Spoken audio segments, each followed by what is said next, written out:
Nobody tells you the two things that actually change when you get older. One, life gets easier because you finally learn to go with the flow. And two, you realize you have nothing left to prove. This is what happened when I picked up a pencil for the first time in 20 years. To the OGs, I'm thanking you now. Was watching you when you was paving the ground. I copied your cadence, I mirrored your style.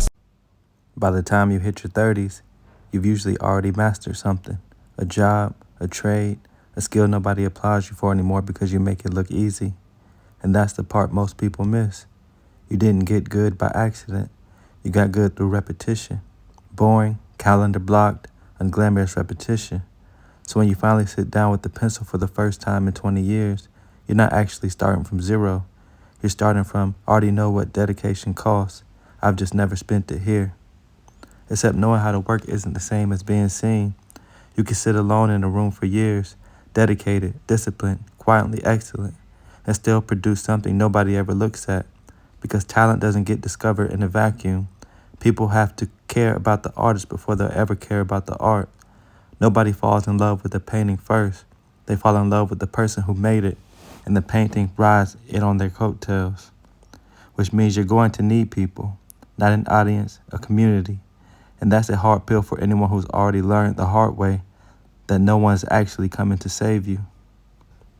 You know this if you've been through something dark and gotten yourself out on the other side alone.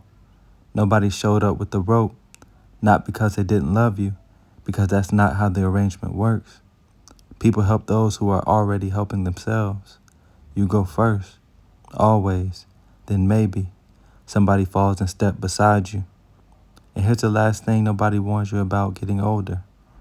People stop caring the way they used to, and it's not personal. When you were 7, your teacher noticed everything, your handwriting, your mood, whether you ate lunch. That wasn't love. That was a job description. She was paid to care. Nobody's paid to care about you anymore. Everyone you know is out there starring in their own little exhausting movie, and you are, at best, a supporting character having a nice week. That's not a tragedy. That's just the room. So you learn to stop waiting for the room to notice you first. Your greatest limitation was never talent. It was hesitation. It was needing to be liked. It was waiting around for motivation to knock before you let yourself begin. Motivation is what happens after you're already good, when you're performing and people are finally clapping. That's not the beginning. That's the reward at the end of the very long, very unwitnessed middle. The middle is just discipline. Same work every day, whether the muse shows up or not, whether anyone's watching or not, because for a long time, nobody will be. And somewhere in all that unwitnessed repetition, something shifts. You stop asking whether the drawing is good, because here's the thing about art and about you. Whoever's looking at it is only ever offering an interpretation, not a verdict, not the truth, just their read of it, filtered through their own day, their own taste, their own unfinished business, which means their opinion of you runs on the same rules. It was never a fact. It was always just their interpretation. And you spent your 20s trying to get it right before you spent your 30s finding out it was never yours to control. I don't know anyone rich enough to buy back yesterday. Nobody is. Not the guy in the private jet, not the woman with 3 houses. Yesterday is not for sale at any price to anyone.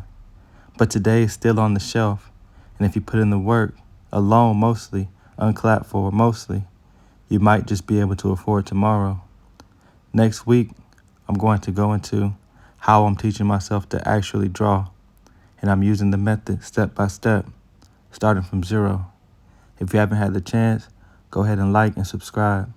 I look forward to getting to know you better.